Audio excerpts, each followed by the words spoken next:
Hey guys, it's John at John's Box of Bricks.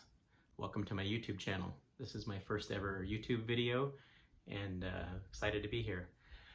So the purpose of this video and this channel is to document my journey, decision I made to open a brick and mortar store. I've worked in business for approximately 20 years. For the past year and a half or 2 years, I've been venturing on a side business to resell Lego products and have been quite successful.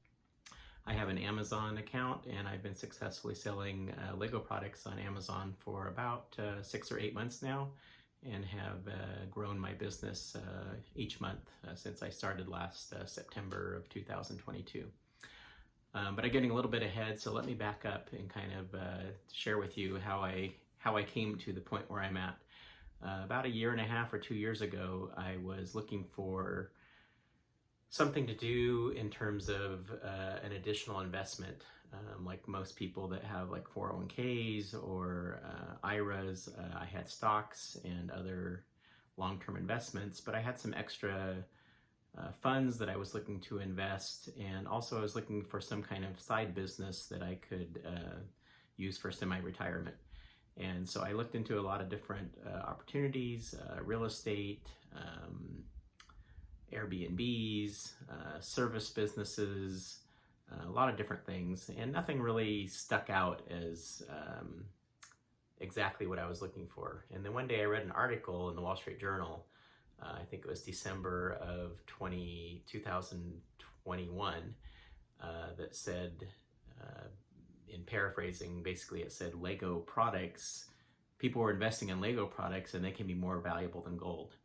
And it was an intriguing caption, and I read the article with intrigue and interest, and basically it described how some people are investing in Lego products, and that if they do it right, then in many cases Lego products are outperforming stocks in the stock market, real estate, and many other traditional investments, including gold, and that Lego products, when they retire, can be quite valuable. So this was obviously interesting, and since I was already in the mindset of looking for an investment opportunity, it was intriguing, and I started doing more research on it. I found there was quite a few YouTube channels and other internet websites where people talked about Lego investing, and the more I read about it, the more interested I became. I eventually joined some investment clubs where people with like minds shared ideas, thoughts, and tips about how they were investing in Lego products, and I learned a lot from them. And eventually I started buying some Lego products, and made some mistakes along the way.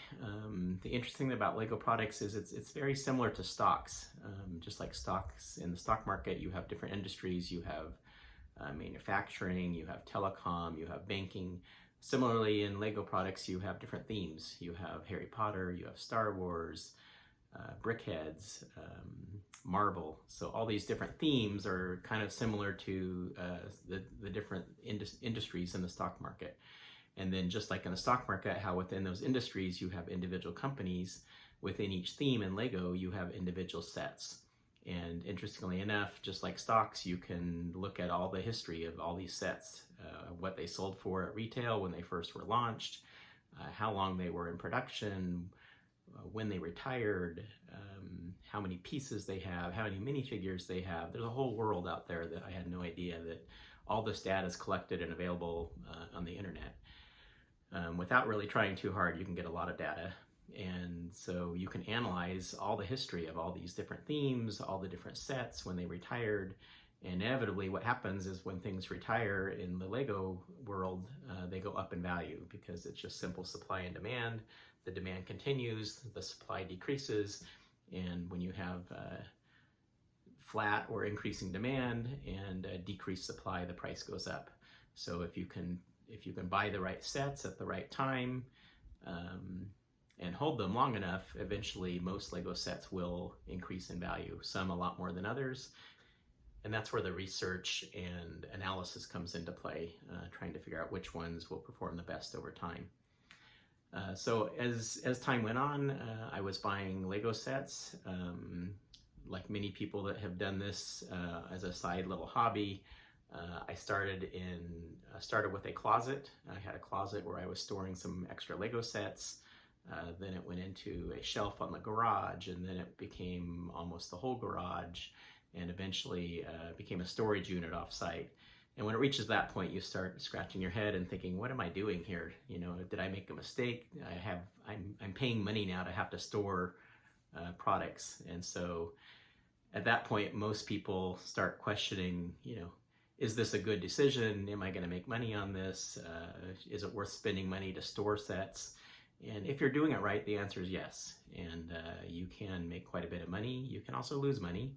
And so you have to be very careful. You have to make good decisions. Being in the investment groups that I was in helped me learn from others. And I became pretty proficient at analyzing sets. Having a business background like I did, and analytical skills and familiarity with the stock market certainly helped. I was able to put spreadsheets together and analyze different themes and different sets. And so I felt fairly confident in my selections and my general direction I was going, but I'd yet to sell anything. Part of the challenge with investing in Lego sets is you do have to wait a while for the demand for the supply to decrease, and then when that supply decreases is when they typically go up in value. So eventually I did reach the point where I was ready to start selling sets. There's multiple ways you can sell them. Obviously eBay. There's other sites that specialize in Lego, like Bricklink. The highest volume opportunity obviously is Amazon, and there's a lot of Lego products sold on Amazon. And I decided that I wanted to be an Amazon seller. I knew nothing about Amazon in terms of being a seller. I was a consumer and had used Amazon for years to buy products, but I had never sold on there. So I had to learn kind of step by step, made a lot of mistakes, trial and error. Wouldn't necessarily recommend that Amazon's the best platform for everybody, especially if you're just kind of a side hobby type person. Probably eBay or one of the other smaller sites would be better. You can do plenty of volume on eBay and you can still get pretty good returns. If you're looking for higher volume and you have a lot more things to sell, then Amazon is better, and that's kind of the position I was in. I had multiples of many different sets and wanted to be able to sell those in high volume.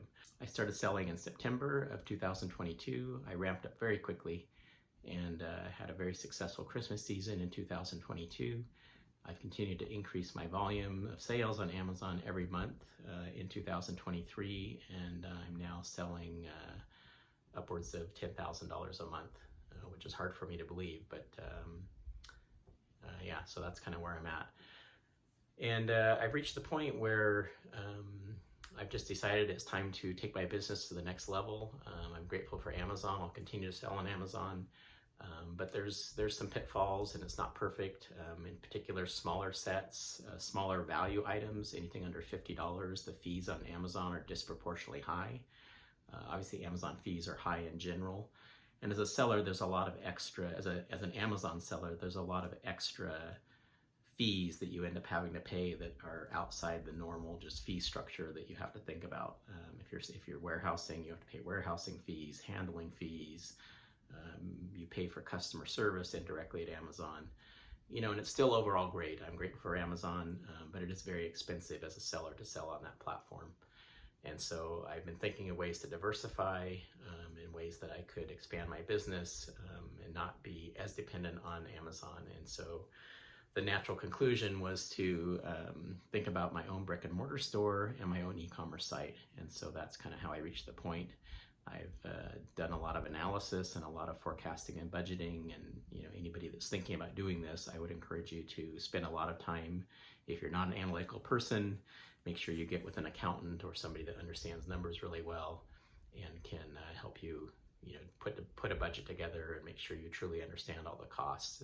Being that that's my expertise and that I've done that for over 20 years, I was able to do all that analysis myself and quickly determine that this could be profitable.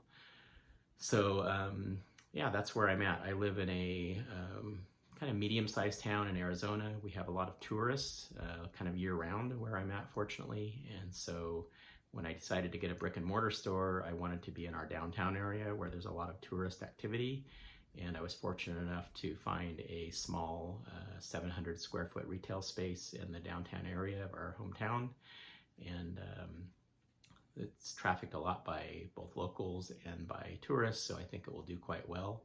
I think the combination of a e-commerce site and a brick and mortar store is a successful platform that will allow me to leverage both of those and cross-sell in both platforms. So I'm excited about it. It's a lot of work. The store will be opening November 1st. I get occupancy of the space October 1st. Even though I have a lot of business expertise and background, I don't have any expertise in retail. So this is a little bit crazy, probably. I'm learning as I go, kind of what the retail world is about, things like sales tax and point of sale systems, sales systems, and how to track inventory and all that. So it's a lot to learn in a very short period of time. I have about 2 or 3 months. I have a lot of family and friends that are willing to help me, and I've made a whole project list. We have over, I think, 100 items, tasks that have to be completed between now and store opening, divided amongst probably 7 or 8 people. So there's a lot of work to do. My goal of this channel is to really document that process. I plan to provide regular updates on the store opening process, kind of all the steps I'm going through to get ready for the store opening, and also to launch my e-commerce site. And I'll share with you, real time as things happen, good or bad. You'll be there with me to learn about what I'm doing on a regular basis, and what's going well and what doesn't go well. So it should be interesting for all of us to kind of learn and share together.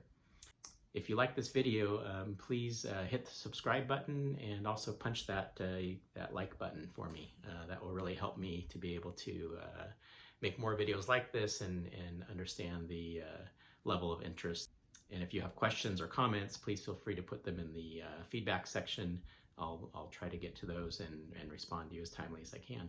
Oh, also, the folks at Think Media, which have their own YouTube channel, were extremely helpful in this. I'll put a link to their site. There's a 4-part series on how to create your own YouTube video for the first time, how to create and edit the video, how to upload it. Very, very helpful. So definitely a shout out for them. Very helpful videos and tutorials.